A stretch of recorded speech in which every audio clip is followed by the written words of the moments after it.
бизнесмен деп айта алмаймын пока. Бірінші кофейня ашылды. Мегаплан. 55 кофейня бар. Бәсекелестіктен қорқасыздар ма? Надо учиться лучше. 10 миллиондан үй жоғары. Қанша айда ақтайды?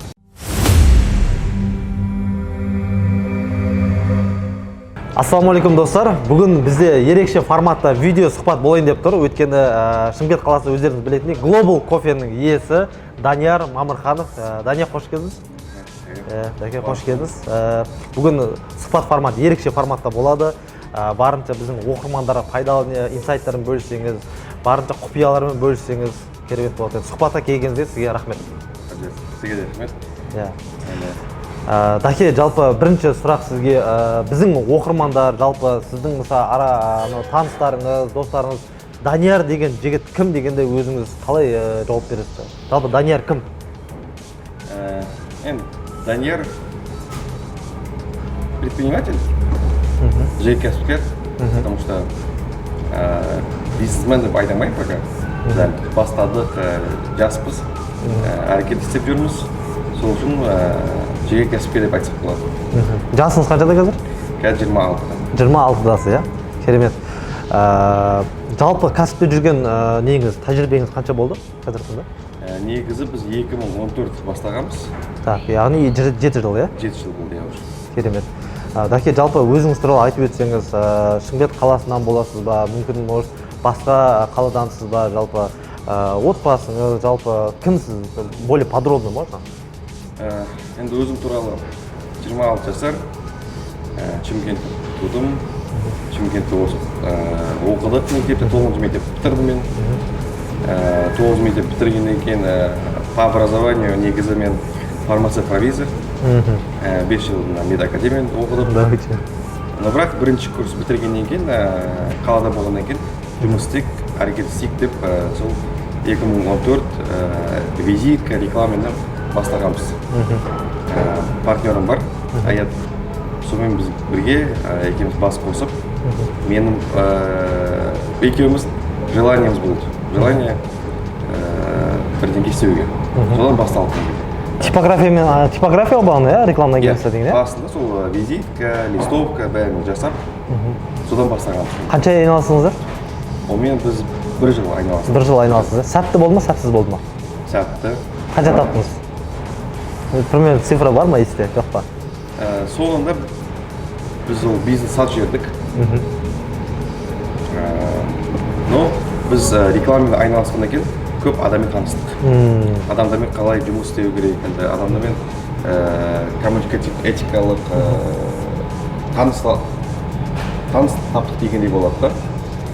Көп, может быть, көп ақша таппадық, но біз көп таныс таптық. Тәжірибе болды, иә? Тәжірибе, потому что ол бизнес обязательно керек екен, адаммен танысу, қалай сөйлесу керек екенді, тем более услуга болғаннан кейін, ол товарды өткізу керек еді. Сол үшін бізге ол өте пайдалы болды. Жалпы, кофейный бизнеске қалай келдіңіздер өздеріңіз? Сонда типографиядан кейін реклама агентство, сразу кофейня кетіп қалдыңыз ба? Қалай болды? Бізде ол осындай момент болды. 2015 есіңізде болса, девальвация болды. И бізде сол как раз рекламамен айналысқанда девальвация болды. Адамды сразу ақша именно реклама қысқартады деген. И что-то қарап отырмыз, біздің жұмысымыз айтса, не дейді? Спад. Спад. И партнермен отырып, тағы басқа бірдеңе істеу керек, потому что бизнес уже жайлап түсіп жатыр да, спад. Не істейміз дегеннен кейін сол ой келді. Шымкентте мысалы кофейня көп, тамақпен, именно кофе сабу формат жоқ. Мен ол кезде 2-ші курста оқып жатырмын. Фармацевта? Иә, фармация медакадемия, площадь сақта. И адамдар тамақ жейді екен, қанша мысалы девальвация болмасын. Содан кейін рынокты көріп, не бар, не жоқ екенді, кофе сабу жоқ. Соны істейік деп бас қосып партнерлермен анализ істедік қаладың, қандай игроктар бар, қандай баға істеу керек, адамның не жеді. Соны бастап бірінші кофейня ашылды 2016. Қай жерде ашылды? Мегапланет. Мегацентрде, иә? Мегапланет 2016 жыл, 16 март. Есте обязательно қалған. Содан кейін во вкус кіріп кеттік біз. Жақсы, дәке 2016 март дедіңіз ғой, наурыз, иә? Аятпен аштыңыз. Иә, Аят и Мақсат деген үш партнер болып аштыңыздар, иә? Сол мегацентрде мен білетін едім, сол 2016 жылдары, өйткені мен де сол кофейн бизнес зерттеп жүрмін да. Сіздер лайк кофені сатып алдыңыздар, франшизаны, дұрыс па? Сөйтіп лайкты, басында сол, мен білмеймін, сол 2 ма 3 ма точка аштыңыздар ғой сіздер, иә? Сөйтіңіздер де отказ бердіңіздер франшизадан, иә? Лайкта. Или қалай болды сол лайктан? Не үшін отказ бердіңіздер?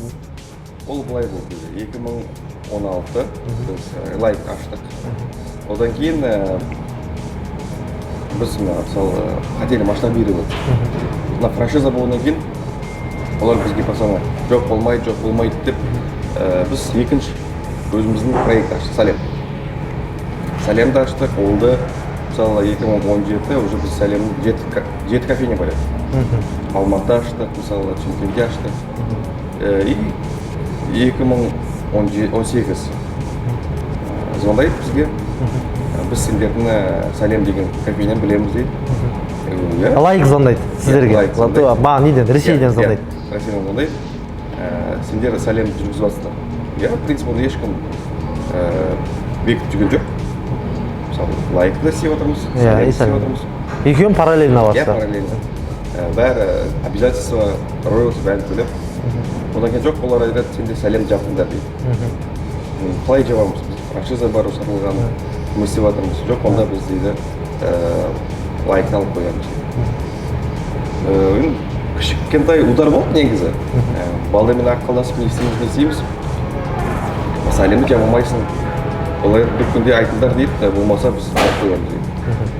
Балдармен ақылдасып, жол таппағаннан кейін олар алып қойды. Біз одан кейін уже переименовались дейма. Одан кейін уже бәрі кофейня Global кетті. Сіздер сонда 2 лайк болды, 7 Салем болып тұрды ғой сонда, иә?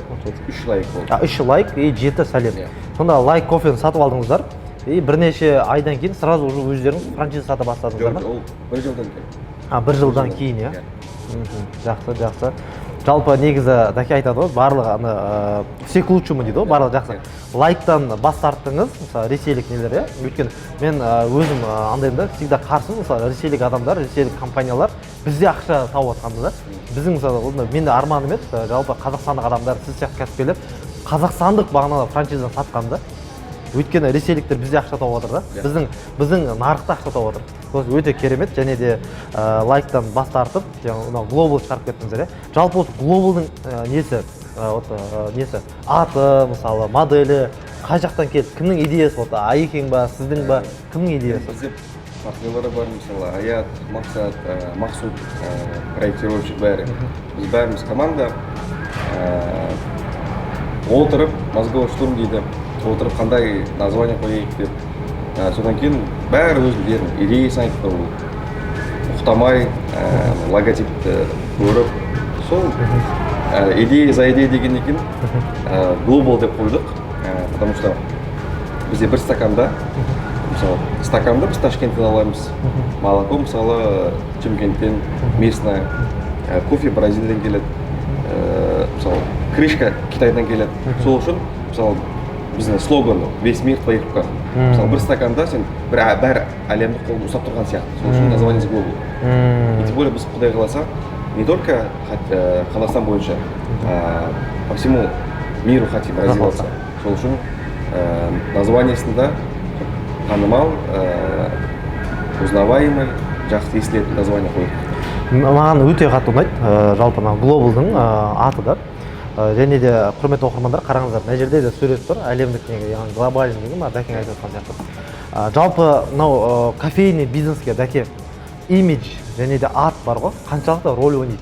Өйткені өзіңіз білесің, Байқоңыр деген кофейня бар, Урбы деген кофейня бар бізде, мысалы, араларыңызда нарықта глобал бар, және де қаншалықты рөл ойнайды осы имидж, осы название, яғни ат. Мысалы, пайызбен ағанда, мысалы, 50%, 80%, қаншалықты рөл ойнайды кофейный бизнеске атта? 80%. 80%, яғни атқа өте қатты қарайды.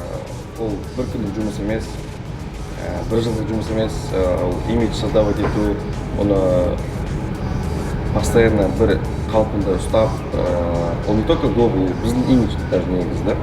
Сол үшін ол әр күн жинаған нәтиже дей ма, не дейді, поэтому названиеда қатты байланысты негізі. Жақсы. Жалпы глобал болмағанда қандай болады? Енді сіздерде ана партнерлермен отырып мен елестетіп жатырмын да, 2017-де болды осындай. 2017-де Мақсат бар, Айекең бар, сіз бар, отырсыздар. Енді обсуждение болады, мозговой штурм деген мысалы бізде компания көп болады тоже. Енді әртүрлі идеялар айтып жатыр. Глобалдан басқа қандай параллельный варианттар болды негізі? Название ма именно? Иә, именно. Ой, көп болды негізі. Көп болды. My Little Dream'да болды. Қандай? My Little. My Little? Да. Ол не мағына? My маленький. Аха. Одан кейін кофе Дели, Дей кофе. Кофемен не бар? Бәрі болды. Көп название болды. Бірдеңке кофе Инстаграмда ашып, көріп, кім қай жақта болған. Но именно бәріне глобал ұнады. Бірақ басында, конечно, өзімізге неудобно болды, непривычно. Но уже қазір кейбір кезде естесің, қайдасың глобалны дейді, уже бәріге танымал. Бренд болды. Иә. Өте керемет, өте керемет. Даке, жалпы 3 лайкты сіз сразу глобалға ауыстырдыңыз. Яғни 7 сәлем, ол сәлем болып қалды, яғни дұрыс па? Сәлем удачный проект па, неудачный проект па? Сәлем, оны неудачный проект деп айта алмаймын. Просто біз мысалы екі брендті жүргізу қиын екен. Мысалы бәрі глобал үйренгеннен кейін уже біз Шымкентте қана глобал аштық. Қазір сәлемде бар, Атырауда бар, но Шымкент, южный жақтарда больше глобал. Потому что адамдарға именно қара стакан ұнайды. Қара бренд ұнайды, иә? Жақсы. Сәлемде қызыл, иә? Сәлемде қызыл. Жалпы мен ойымша, мен ойлаймын да, глобал енді көтеріп жатыр, сәлем тұрған сияқты да. Менің ойым, жеке пікірім, иә. Сондай отыр ғой. Не айырмашылығы сәлем мен глобалдың? Зернода разница бар ма? Технологический жақтан айырмашылығы жоқ. Так. Бірақ, мысалы, сәлемде название сәлем, цветі қызыл,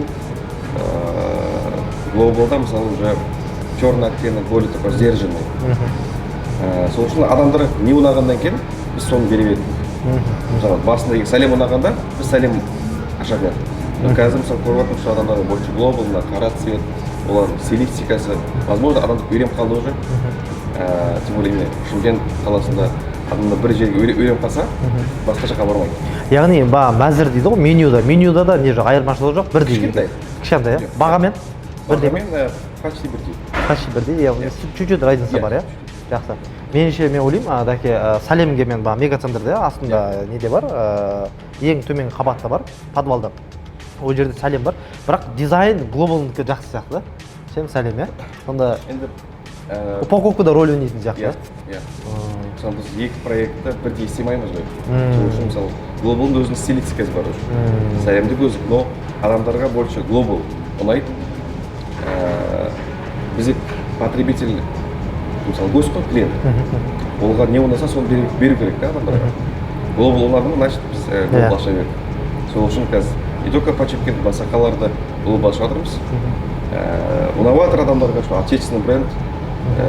Бізге де очень приятно, что біздің азаматтар поддерживают именно отечественных и жайлап-жайлап өсіп жатырмыз. Жақсы, супер керемет. Даке, лайктан бас тартқан кезде өкіндіңіз ба? Өкінгенде непонятно болды басында. Түсінбей қалдыңыз, иә? Потому что сен жұмыс істеп жатсың, айтады, что мы забираем дейді да, мысалы. Сен білмейсің ба, ертең қалай болады, сен ашқан кофейня жүре ма, жүрмей ма. Потому что лайкада адамдар үйреніп қалды басында. Сол үшін басында шок состояние болды, иә? Непонятное состояние. Потом уже үйреніп қалды. Жалпы бағана Даке айтып отырсыздар, серіктес, яғни партнер деп қайта-қайта айтып отырсыз, иә? Ана партнер бар, мына партнер бар, мозговой штурм ақылы. Қанша партнер бар глобалда? Основной? Основной үшеуміз негізі. Основной үшеу. Так. Кім неге жауап береді? Енді бізде басында кішкентай кофейня болғаннан кейін біз бәріміз үшеуміз бас қосып жұмыс істедік. но қазір уже жайлап мысалы біреу өзі операционка, біреу больше развитие. Мысалы қазір партнерім Аят, ол Астанада мысалы, ол қазір Астана тұрып кофейняларын ашып жатыр да. Біз қалада уже компания өскеннен кейін уже мысалы жайлап оргструктура істеп жатырмыз да компанияда. Жалпы Аят, Мақсат, сіз Мақсат дизайнер получается. Жоқ, Мақсат ол партнер. Ол Мақсат дизайнер. Ол да біздің досымыз, ол да партнеріміз. Команданың бір мүшесі, бірақ партнер емес ол. Партнер ма? Кейбір Ол да нелер. партнер, иә. Кейбір. Но именно қалаушы үшеу. Қала бойынша Астана үшеу. Так, түсінікті. Жалпы біздің оқырмандарға, мысалы кейбір оқырмандар партнермен жұмыс істегісі келеді. Жалпы партнер таңдаған кезде қандай бір қабілет, қасиетке қарау керек? Или бір бар ма бір формула, например, партнермен жұмыс жасаған кезде осындай болу керек, уважение болу керек, тыңдау керек дегенде қандай бір қабілет қолданасыз өзіңіз? Енді мысалы партнерство деген ол очень білесіз өзіңіз, дело тонкое. Біріншіден, конечно, ол саған партнер өзін танитын, біріншіден, если даже танымайтын болса да, но ол адам мысалы имидж жақсы болу керек, өзіне мысалы сөйлескенде ұнайтын, мысалы егер мысалы сенде екеуінде басында сөйлесіп бір-бірін түсінбей мысалы разница болса, не стоит. Главное порядочность. Любой жұмыста порядочность, сол біз партнер кезінде қараймыз. Прошлое қандай, мысалы, естественно ғой бәрі. Если ол бәрі жағынан жұмыс істеп жүрген болса, прошлое мысалы жақсы болса, ол жизненная позиция бар адамда, бәрі қабілеттері дұрыс келсе, біз әрдайым готовы, ашықпыз жұмыс істеуге, один на поле не воин дейді қазір. Сол үшін тек қана командамен өсуге болады. Жақсы, керемет. Жалпы Аят, Мақсатпен бірге оқыдыңыздар ма? Қақтан білесіздер бір-біріңізді? Негізі Аятпен біз екеуміз родственник. Туысқансыздар, иә? Мақсат, ол Аяттың досы. Олар бірге Литвада оқыған. И сондай біз үшеуміз бас қосып, олар менен үлкен. Просто сыйлап жүреміз. Біздің ақсақалдар десеңізші. Жақсы, керемет. Айеке, видеоны көріп жатсаңыз лайк басып кетіңіздер. Жақсы. Так, жалпы партнер болған кезде, серіктес болған кезде сіздерде мынандай не бола ма? Қарама-қайшылық, түсініспеушілік болмай ма ондай? Енді жұмыс болғаннан кейін любой кезінде, конечно, анда-санда рабочий процесс болуы мүмкін. Без никак. Қатты бір-бірге түсінбей, ондай бізде принцип болмаған. Басынан бастап 3 партнер, и қазірге дейін 3 партнер, дұрыс па? Жақсы, керемет, супер. Так, қазір таңда Global кофейня обороты қанша? Global кофе обороты есептемедік, потому что біз 5 жылда қалай десе болады, жайлап басып жатырмыз. Есептеуге күш болмай жатыр ма? Слишком көп оборот. Жоқ, оборот көп емес, бізде кішкентай кофейня. Но біз енді IT сфераға кіріп жатырмыз, именно көріп бәрін 55 кофейня бар. 55 кофейня, қазір таңда Салеммен бірге. Или только Global? Иә, Салеммен. Салеммен бірге, Global, Салем, 55. Қаншасы франшиза? Так, бір 22-23. 22-23, почти бір 40%, ja? Қалған бәрі партнерлермен ашқансыздар өздеріңіз? Өзіміздікі партнерлермен. Яғни 3 партнер основной, қалған басқа бір бизнес ашатын болса, тоже ол кісінің доляға алып, бір не аша бересіздер. Жақсы, керемет. Глобалдың обороты қазір. Давайте bir цифра алайық. Карантинге дейінгі цифра, карантиннен кейін. Хотя бы приблизительно, например. Испат болды ма карантинде? Енді шын айтайын, есептемедік. Бірақ карантинге дейін оборот кішкентай болды. Ну как кішкентай? Именно біздің жұмыс, карантинге жұмыс істемеді ешкім. Ашылғаннан кейін біздің оборот көтерілді. Карантиннен кейін көтерілді? Біріншіден карантин кезде біз отырмадық. Карантинде кофейня соқтық, басқа қалаларда аштық.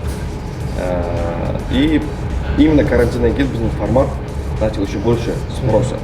Потому что мысалы карантин кезінде постепенно расслабление болды ғой. Мы на вынос мысалы саттық. Кішкентай продажа болды. Сол үшін именно карантин кезінен кейін біздің оборот одан кейін көтерілді. Потому что адамдар көп встреча бар, көп компания бар, көп жас кәсіпкерлер бар. Олар кофейняда кездеседі. Ешкім мысалы ресторанға барып, мозговшым істемейді. Бір кофейня келіп, кофе алып, кешкене отырып, именно біздің формат позволяет, отырып, интернет бар, кофе бар, жұмыс істеуге бәрі возможно. Сол үшін адамдар келген екен, ұнағаннан кейін кофейня ашылды, бәрі қосылды. Қазір точно оборот айта алмаймын, бірақ жыл соңына дейін біз оның бәрін реттейміз. Кәсіпкер адамды санап жүру керек қой деймін да. Жақсы, керемет әке. Жалпы қанша сотрудник бар? Чимкентте ме или в общем? В общем. Қазақстан бойынша глобалда бас қосып жұмыс істеп жүрген 200 адам бар. Яғни Қазақстан бойынша Сәлем мен глобалда 200 адам. Ол баристасы бар, дизайнері бар. Жоқ, баристамен істесең көп болады. Сіз кімді істеп отырсыз? Имеется в виду, франчайзи партнер. Франчайзи. Баристамен қанша? 250-ден астам. 250-ден астам, иә. Ол баған ішінде тазалайтын мамандары бағана, иә, пол жуатын мамандары. Бариста барлығы 250, иә. Жақсы, керемет. Шымкент қаласында офис, бариста, мысалы пекарня бар бізде. Бір где-то 100 адамға сіз жұмыспен қамтамасыз етіп отырсыз. Өзіңіз партнерларсыз, яғни франчайзасыз. Примерно 100-150 адам, яғни өзіңіз айлық төлеп өзіңіз. Керемет. Жалпы кім Айекең, Аят кісі, ол кісі бір сұхбатында айтқан болатын. Біздің кофелер, осы Global Сәлем кофелері Starbucks'тан қалмайды деп. Не себепті? Оның себебі бар. Мысалы, біріншіден Global'да қазір собственно обжарка. 2017 жылдың ортасында біз собственно обжарку. Яғни өздеріңіз зернон шығарасыздар? Зернон шығармаймыз, обжариваем. Обжариваете, иә? Зернон аласыздар, обжариваете. Пісіресіздер ғой, дайындайсыздар. Собственно обжарка, Россия бар, үйреніп келдік оны, қалай істеу керек екенін. И бізде качество контролируется именно. И свежий обжаривание. Бізде цехта кофе 2 аптадан көп тұрмайды. Россиядан аламыз, обжариваем и өзіміз кофейнен кетеді. Кофейнеде цехта адамдар бар, ол әрбір процесс қаралып тұрады. Сол үшін мысалы әрбір кофейнеде Чимкент болсын, Қызылорда болсын, качество кофе одинаковое. И Starbucks'тан қалмайды деп ойлаймын. Так, енді Starbucks, қанша точкасы бар Starbucks? 1000-нан астам, дұрыс па? Сіздерде болашаққа Құда қаласа бағана айтып қалдыңыз, әке экспертқа шығамын деп. Мен байқауымша, сіздерде Алматы қаласында жоқ Global. Неге? Бәселе кезінен ғой. Не себепті Алматы қаласында Global кофесі жоқ? Өте жақсы сұрақ. Оны бізге бәрі сұрайды, неге Алматы жоқсыңдар деп. Бізде балдармен стратегия болғаннан кейін Алматыдан ең соңғы қала деп қалдырғанбыз. Неге? Мы хотели басында мысалы Чимкент, южный жақтарын, Түркістан, Тараз, Қызылорда, Астана, мысалы Западта ашылдық, Ақтауда ашылдық, Ақтөбеде біз бармыз. Астанада уже 4 кофейня. Алматыға біз именно хотели командамен мықты болып, уже финансово мықты болып, ол қала ошибок не прощает дейді. Сол үшін Алматыға да жақсылап командамен бару керекпіз, мықты болып. Жақсы. Келешекте Құда қаласа бағана сіз айтсыз, болашақта экспортқа шыққым келіп жатыр дедіңіз, иә, иншалла. Starbucks айтты, 1000-нан астам не бар? Өзбекстан, Қырғызстанға қарастырыласыздар ма, жалпы глобалда? Иә. Қазір серіктестер іздеудесіздер, иә? Басында Қазақстан, одан кейін ближайшие страны, көршілер, СНГ шығамыз. План бар, но бірақ ол бәрі сразу емес, өзінің кейбір жұмыстары бар. Но біз уже қарастырып бәрін жүрміз. Керемет. Біздің оқырмандарым арасында көптеген адамдар бар. Бізде Өзбекстаннан қарайтын адамдар бар. Өйткені мен де сабаққа сұрап жатыр. Өзбекстан сабақ беріңізші деп көптеген адам сұрап жатыр. Бішкектен де адамдар бар, яғни Қырғыз мемлекетінен. Сол себепті құрметті оқырмандар, егер де Global бағанадай кофейнясын басқа елде, сіз басқа елдің азаматы болсаңыз, ТМД мемлекеттерінен, Қырғызстан, Өзбекстан, міндетті түрде дәкең жазсаңыз, дәкең толықтай барлығын көмектеседі. Мен өзім Global'ның уже қанша жылдан бері Global ішемін, өзім постоянный клиенттердің бірімін. Сол себепті мен смело бұны былай жарнама жасасам да ұялмайтындай айта аламын. Дәке, жалпы Starbucksты өзіңіз конкурент деп санайсыз ба? Шымкентте Starbucks ашылды ғой. Ол бәсекелес па сізге? Конкурент па? Мен қазіргі сөздермен айтсаң, конкурент деп айтпасақ та болады. Как больше коллега по цеху дейді ғой қазір. Неге? Олардың да мақсаты кофе сату, біздің де мақсаты кофе сату. Но бірақ бізде айырмашылық бар, ценовая политика. Мысалы бізде 0,3 стакан 590 тұрады. Starbucks'тан қымбаттау. Көп сұрайды, Starbucks келсе не болады сендерге деп. Бұл ештеңе болмайды, потому что на каждый товар свой потребитель товар бар. И мысалы именно Шымкент қаласында қымбат, дорогой товар өте қиын деп ойлаймын. Сол үшін бәрін жұмысы жүріп жатыр. Поэтому Starbucks ол неше жыл болды, 40 жылдай болды. Наоборот, мен ойлаймын, надо учиться лучше. Сол үшін оларға конкурент емес, а больше коллега по цеху деп. Партнер ретінде қарап, иә? Жақсы, супер, керемет. Жалпы Starbucks Шымкент қаласында ашты. Бағалар қымбат, иә? Действительно, 1500 теңге, 2000 теңге, яғни бағана средний бағадан сәл жоғарырақ. Жалпы осы баға 590-690 деп бағаны айтып жатсыз. Мен қай кофейне кірмесем де, шыны керек дәке, жасыратын ештеңе жоқ. Ол Урба болсын, Байқоңыр болсын, мысалы Шымкент қаласында бар кофейнелер, ол баға Неро деген бар екен, Неро деген кофейне бар. Барлығында баға 590-690. Неге?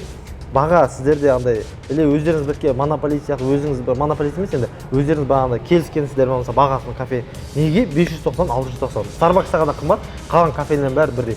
Либо копи-паст жасай ма, копировать ете ма яғни. Неге 590, неге 690? Или бір бақытты сан ба? Или случайность? Возможно, случайно. Мысалы, ешкім бір баға келіспегенбіз, монополизация болмаған. Но біз басында ашқанда біз сол 590 болсын деп, ол 600 емес та уже. Как будто 500. Маркетинг, иә? Маркетинг роль ойнайды ғой. Маркетинг жағынан ол более хорошо работает деп айтсақ болады. Сол үшін, тем более, неге біз бағаны асырмаймыз? Бізде обжарка өзімізді болғаннан кейін, кофейнен объем болғаннан кейін, біз поставщиктен жақсы бағалар сұраймыз да. Сол үшін мы можем позволить держать цены. Егер бізде бір кофейне болса, қиын болады. Потому что қазір көп нәрсе баға қымбаттап жатыр, көріп жатырсыздар. Но за счет объема біз держимся на плаву, айтса болады. Жақсы, керемет. Жалпы Starbucks'ты негізі Шымкент қаласына әкелуге идея болды ма сізде, өзіңізде мысалы? Бір зерттеп, мысалы, или ол болмады ма вообще? Енді біз кофейня ашып болғанда, конечно, болған может. Но реклама бастадық, өзіміз кофейня ашқаннан кейін уже одан кейін ой болмады. Бағана өте керемет нәрсе айтып қалдыңыз, тәжірибеге қарап жұмыс жасау керек деген. Мысалы біз WordCast бар, өзіңіз білесіздер. Мен негізі бірнеше жыл бұрын Starbucks өте қатты әкелдім деп Шымкент қаласына. Сізге қазір открыто айтып отырмын. 6 ай, 7 ай зерттедім Starbucks'ты, толық кофейный бизнесті. Ресейге де бардым, Ресейге де ТМД-ға жауап беріп өздері нелер бар екен, офистер. Ол жаққа да бардым, хатты да жібердім, звондадым және де. Бірақтан да маған франшиза бермеді. Starbucks'тың политикасы франшизаны Қазақстанға, то есть бір мемлекетке сата деген болды. Глобалда ондай политика жоқ қой, яғни ол қала-қаланы, сіздер басқа концепциямен кеттіңіздер. Біз именно формат көпсі болғаннан кейін біз бір адамға беріп қоймаймыз. Мысалы, ол несколько партнер болуы мүмкін. Но Шымкент қаласында да несколько партнер, франчайзи партнер бар. Бәрі жұмыс істеп жатыр. Біздің қаламыз үлкен уже, мегаполис. Сол үшін мысалы Алматыда ашсақ бір адам болмайды. Ондай политика компанияда пока жоқ. Енді в будущем 5-6 жылдан кейін ондай стратегия келмесек, пока бізде ондай политика жоқ. Жақсы. Жалпы мына Шымкентте Global Coffee әр көшеде бар да, яғни мысалы қазір Инстаграмда көптеген біздің оқырмандарымыз бар, Global туралы жазған, кейбіреулер прикол жасап жатыр, яғни оңға қарасаң болды, Global Coffee дейді. Қайсы бар қарасаң? Бір-біріне бәсекелестік жоқ па? Конкуренция болмай ма? Жоқ. Бір-бірін клиенттен әкетіп жатқан жоқ па? Біріншіден бізде клиент емес, әрбір азамат ол біздің гость. Ол бізге келген екен, олар клиент демейміз, ол біздің қонақтар, гость. Екіншіден, әрбір оживленный көшеде, улица біз бармыз. Неге? Қазір бізде сұраныс бар оған, яғни. Неге ондай политика компанияда? Кофе должен быть доступным и везде. Жұмысқа кетіп жатсың ба, мысалы, бір қалада, бір көшеде алдым кетті. Ол қазір мынандай вау эффект емес. Ол как в Италии болу керек та. Мен мысалы партнерім Италия барып келіп, көрді, біз қанша Питерға бардық мысалы. Кофе он должен быть доступным и везде. Алдың, кофені алып кеттің. Ыңғайлы болу керек, әрі адресте болу керек. Сол үшін Көбірек болған жақсы. Әрбір оживленный көшеде бармыз. Гость, қонақтарға более удобно болсын. Любой кезде алып кеттің. Екіншіде, конечно, спрос бар. Глобалда мен алтыншы кофе тегін деген бар ғой, мысалы да. Ол бағана мысалы партнерларыңызда убытка апармай ма ол алтыншы деген? Мысалы ол біреу басқа жерде бесеу ішеді, алтыншы только бір адрестен ала беруі мүмкін ғой. Маржа ол нағатқан жоқ па? Ұтылатын жоқ па? Шығамсыз пайда жоқ дейді ғой. Ол да маркетинг негізі лояльность. Любой компанияда өзінің имиджі бар, өзінің бір лояльность бір деңгейсі болу керек. Бізде ол 600 стакан, біз көп 600 стакан береміз, әрбір точкада, но адамдар ұнайды. Сол үшін өте хороший лояльность деп ойлаймын. Без этого никак аз. Жалпы дәке, мысалы біздің оқырмандар баратында, мысалы кофейный бизнес бастайтын болса, мысалы глобалда емес, өзі мысалы ашатын болса, қандай мысалы бір кеңес беретін едіңіз? Мысалы өзіңіз бір 3 кеңес, мысалы кофейный бизнес ашайын деп жатыр, франчайзамен емес, өзі ашайын деп жатыр. Ол адам қателеседі, ол дұрыс па? Өйткені тәжірибе аз да. Қандай 3 кеңес беретін едіңіз? Основной. Біріншіден осознанно жұмыс істеу керек. Мысалы Толығырақ айтсаңыз. Енді мысалы қазір кофейня ашып жатыр да, біреу көріп мысалы әркім өзінің слабый, сильный стороны деген бар ғой, соны қарап жұмыс істеу керек та. Мысалы біреу кофейня ашса, ол не обязательно кофейня ашу керек, может ол магазин ашу керек, продуктовый. Ол біреу саудада жақсы, біреу маркетингде жақсы, сол үшін біріншіден өзіне не ұнаса, соны істеу керек та. Жұмысы ұнамаса, пайда болмайды деп ойлаймын. Сол үшін әрбір адамда өзінің ниеті болу керек, желание не істеу керек. Так, осознанность бірінші айтыңыз, екінші? Желание. Желание. Үшіншіден учиться. Оқу керек. Оқу керек. Дәке, жалпы өзіңіз үшінші оқу дедіңіз, өзіңіз жалпы оқып тұрасыз ба? Бизнес білімдер, немесе кофейный бағанадай оқулар, тәжірибелер жинап тұрасыз ба өзіңіз? Обязательно. Ол кітап оқу керек. Ең самый простой. Ешқайда бару керек емес. Кітапты алып, кітапты оқу керек обязательно. Қандай кітап? Мысалы, кофейный ашу туралы кітап бар ма? Ең простой кітап «Дело не в кофе» деген кітап бар. Бұл ол Starbucks'ың кітабы. Керемет. Өзіміз оқығанбыз оны, өте пайдалы кітап. Екіншіден, қазір мысалы ютубта көп программа бар, соны көру керек, саморазвитие. И үшіншіден, надо больше путешествовать. Яғни көру керек, елді, қаланы барлығы. Мысалы біз партнерлермен Москваға барамыз, Питерге барғанбыз, Украинаға барғанбыз, Италияға бардық партнерлермен. Ана жақтан басқа елдерді біз көріп, оларды оқытып, Қазақстан бойынша оны под свой менталитет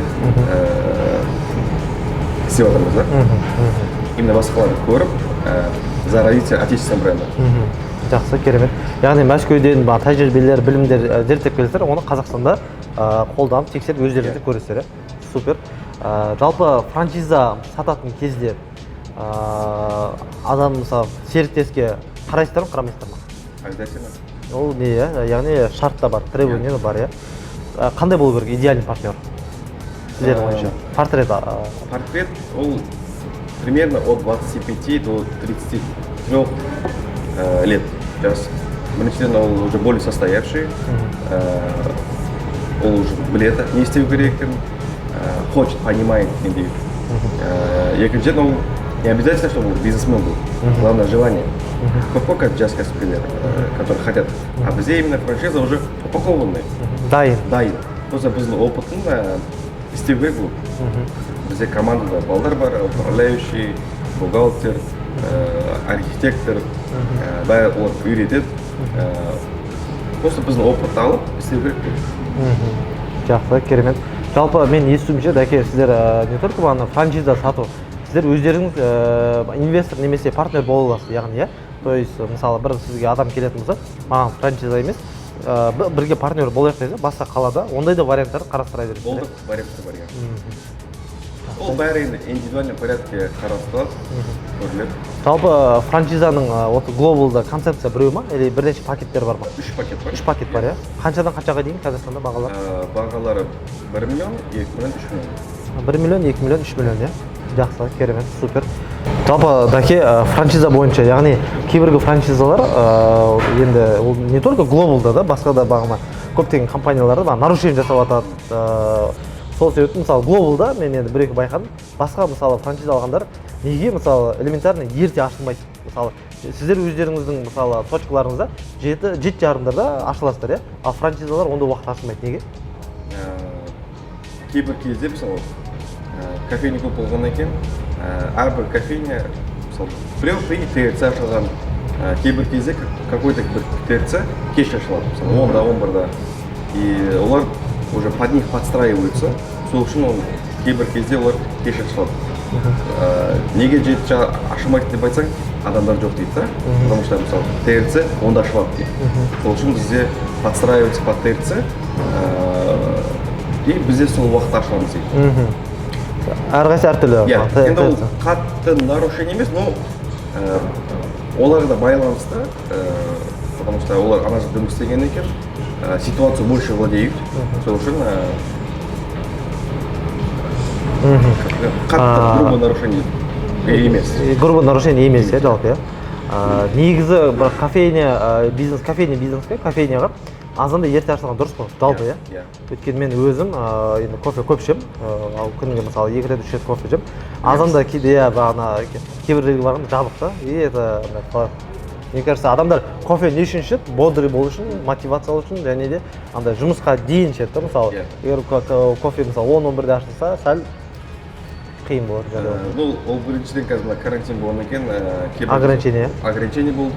Но қазір Чимкент зеленой зоне 7-тен жұмыс істеп жатырмыз. 7 болған 7:30. 7:30-да уже кофе алып кетсе болады. Жалпы дәке, мынау Корица деген компания бар, өзіңіз білесіз. Корица. Жалпы Корицада адам жұмысқа алатын кезде, Ракиннің, Рауан деген кісіні білесіз, басшысы, иесі. Ол кісі адамды жұмысқа алатын кезде, бариста болсын, баристаны тәжірибесіз алады да. Яғни ол тәжірибелі бариста алмайды ешқашан. Сіздерде сол сияқты жұмысқа алатын кезде де сондай ерекшеліктері бар ма сіздер? Неге қарайсыздар? Қандай? Бізде ешқашан опыт бариста алмаймыз. Екіншіден бізде параллель бариста от 18 до 25 лет. Ол своеобразный бала, қыз деп айтса болады, который именно любит свой кофе, жизнерадостный, позитивный балдар алу керек. Потому что олар өзіңіз білесіз, көпшілес қандай более позитивный бариста болса, ол көңіл қатты ойнайды. Өзім білем, мысалы Қонаева барасыз, Алишерға. Біріншіден Алишер уже біледі, сіз не ішесіз. Дайындап қойды, 1 минутта дайын болады, даже 1 минут келмейін. Әрбір точкада бізде постоянный бариста. Ол өте удобно для гостей. Ол не ішеді, қаншада келеді, не жейді даже. И ол, как на кітап сияқты деланный кофе дейді ғой, адамдар приходит без общения.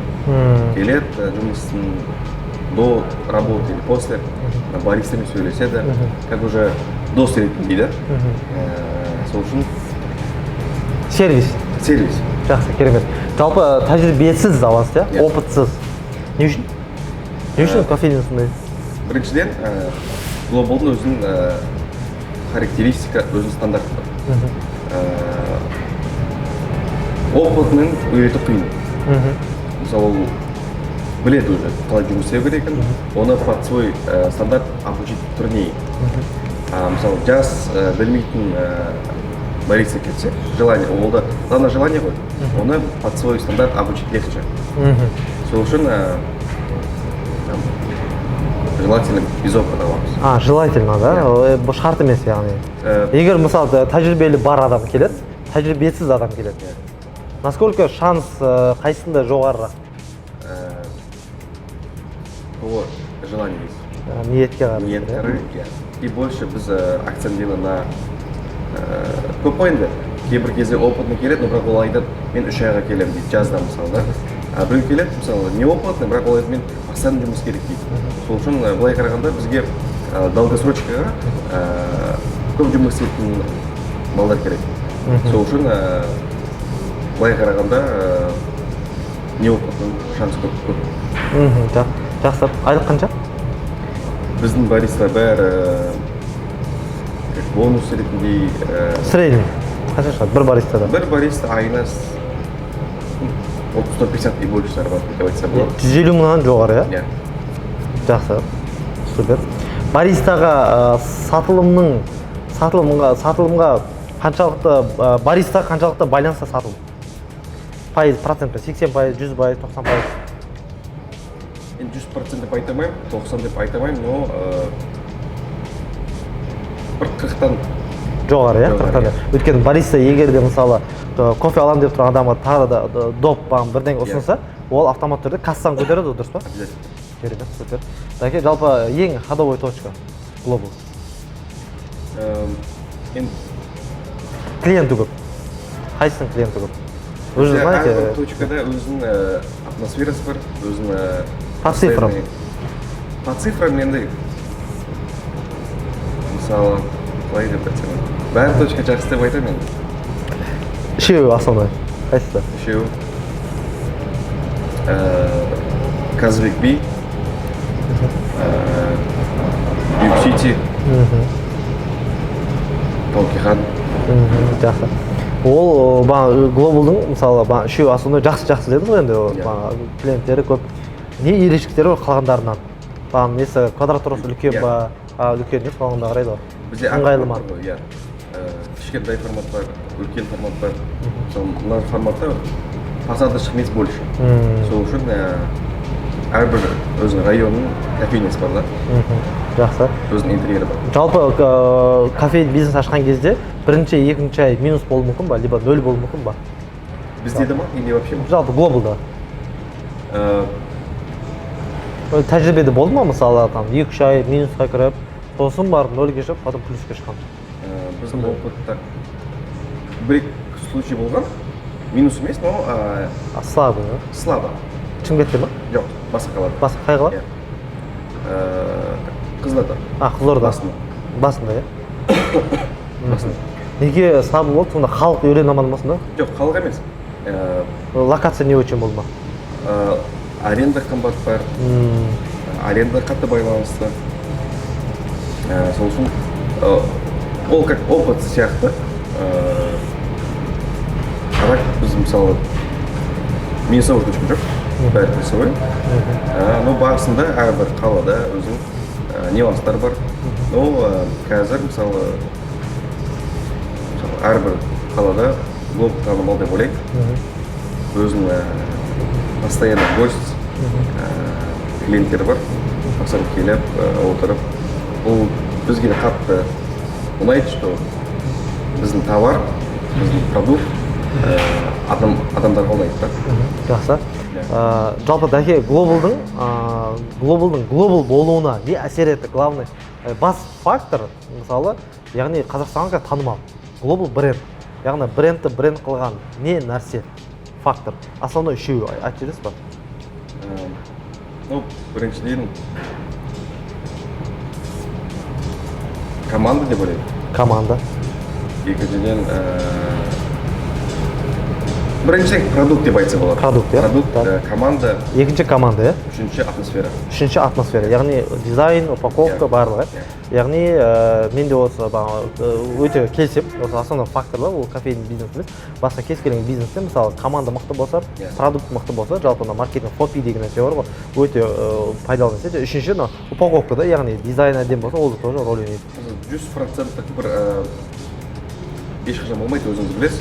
Ол 100%, 10% ол бариста, 10% локация, 30% продукт, 20% ол интерьер кофейни, бәрі совокупности 100% пайызға келеді. Жалпы мысалы франшиза сізден сатып алды. Франшиза сатып алды сіздер, мен қателеспесем, аренда таңдауға, яғни зданияны іздеуге. Қандай шарттарға қарайсыздар? Жалпы арендаға мысалы нағылатын кезде болады, болмайды деп, яғни көшедегі трафик санайсыздар ма? Немесе спальня район болу керек па? Сауда орталықта болу керек па? Өзінің бір шарттары бар ма? Сонда үшеуі мысалы. Арендаға деген мысалы. Енді бізде үш формат болғаннан кейін, біріншіден ол біз тауып отырды. Не теория, а опыт бойынша өзіміздің көмегімізді береміз. Поиск локации. Екіншіден, мысалы біз өзіміз білеміз, қандай аренда можно платить, қандай уже завышен. Яғни бар ма мысалы шарт, аренда мысалы 200 мыңға дейін болу керек, немесе квадрат метрі мысалы 1000 теңгеден болу керек деген бір шарт бар шығар сіздерде? Аспау керек деген, қаншалықты ол? Ну, енді қазір среднем Қазақстан бойынша за квадрат плюс-минус 5 мың тұр. 5 мың, иә? Одан аспау керек, яғни 5 мың, енді смотря қандай локация и қанша квадратура. Кейбір кезде болады, мысалы 20 квадратура, но есептегенде за квадрат почти 15 мың, 20 мың или 10 мың. Ол всегда зависит от локации. Біздің глобалда өзінің подсчеты бар, өзінің по подбору локаций. Бізде олар менеджерлер бар, франшиза алған кезде бәрі по своим стандартам үйретеді, и уже как фильтрация болады да. Жақсы. Жалпы Даке кофейный бизнеспен айналыспағанда қандай бизнеспен айналысатын едіңіз? Оған шығар енді ойыңыз мысалы. Неге? Ұнайды. Анада біріншіден ол продукт істейсің, как удовольствие дейді ғой. Какой-то продукт істесең, ол адамдар ұнаса, адамдар мысалы айтады ғой, рахмет, сондай проект или осындай тамаққа. Ол приносит такое некое удовлетворение души дей ма? Жалпы мен байқап отырмын сізге андай өзіңізге адамға негізі ұнаған кезде адам андай икигай дейді, япондық сөз бар, яғни ұнаған кезде ол табыс артады, яғни ұнау керек қой бірінші мысалы продукт, мысалы бизнес идея, бағана сіз мысалы общепит деген ресторан ба нелерді айтып отырсыз, дұрыс па? Иә. Сондай де. Жалпы керемет. Глобалда бір концепция бар, мен білемін, бірнеше біздің қалада бірнеше концепция бар. Ол жерде более общепитке келеді. Яғни идея сіз жақтан шыққан ғой, скорее всего, лаунж форматта сондай. Global House деген мысалы концепция. Global House'ың концепциясы мынандай неден обычный глобалдан не айырмашылығы бар? Global House ол бізде бірінші кофейня 2020 ашылды, бірінші кофейня. Екіншісі жақын арада бір 2 аптаның ішінде ашылады. Оған да бір спрос болды, что хотим место, где можно позавтракать, где можно покушать денег. И біз сондай бір формат аштық. Тамақ іше алады ғой яғни? Эстетическое меню, завтрак, супы, пицца. Меню үлкен емес, но удобный, көп выбор жоқ деп айтсам. Яғни Англияда, Америкада, мен кезінде Америкада болған кезде байқадым, көптеген кофейняларда террасада отырады да, и завтрак ішеді, сондай форматта, иә? Именно қазір глобалмен адамдарды мысалы именно учили пить кофе, культура кофе.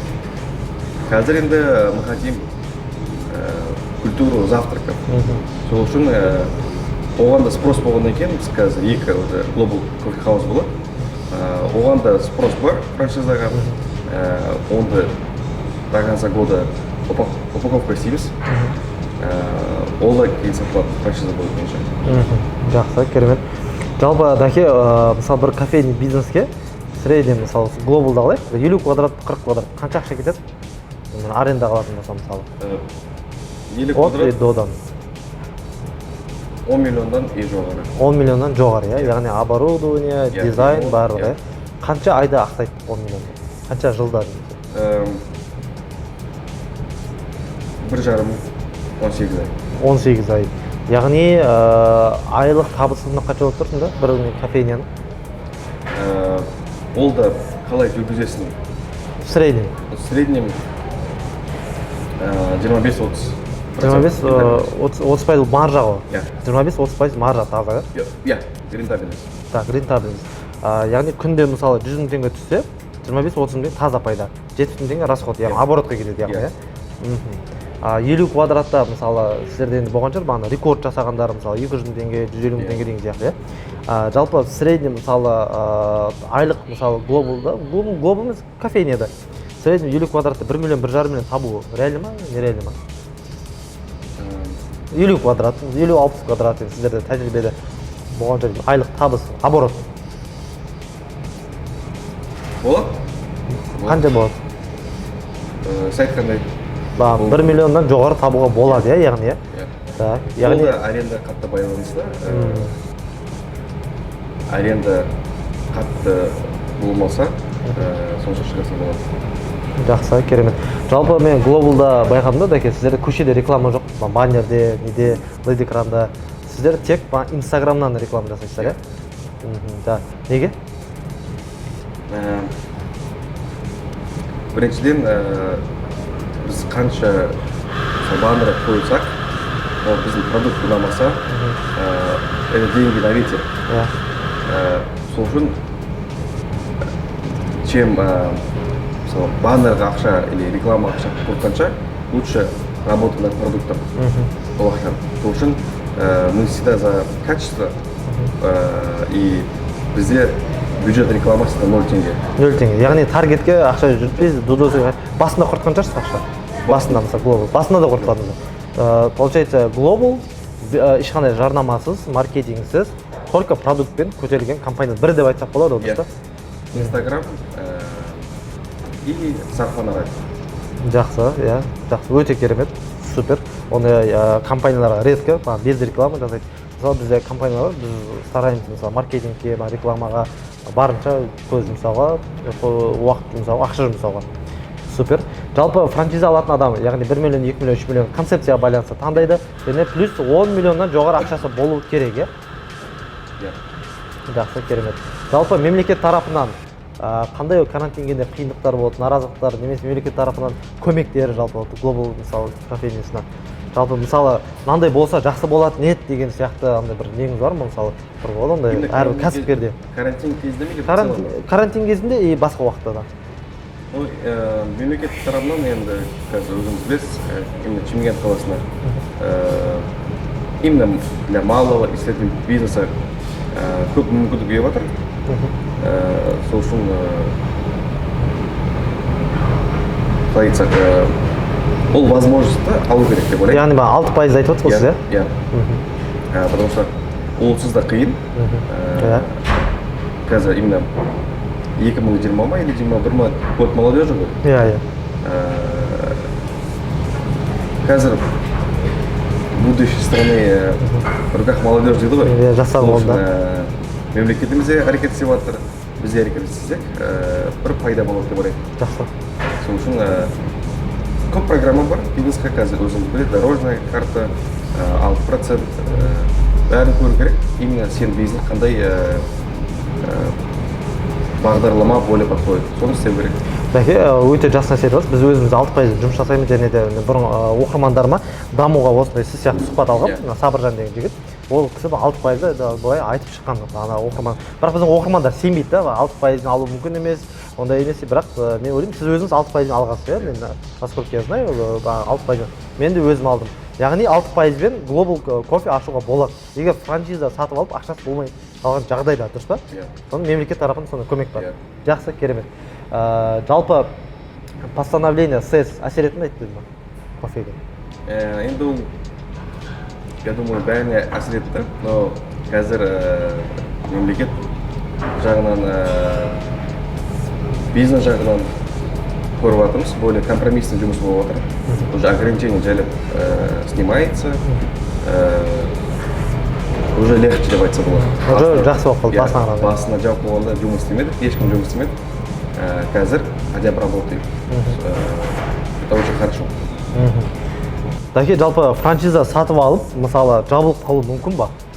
Глобалда. Бар ма вероятность мысалы? Егер мысалы біз бойынша жұмыс істесе, стандарт бойынша жабылу аз, өте пайда. Біз полностью өзіміз опытты береміз.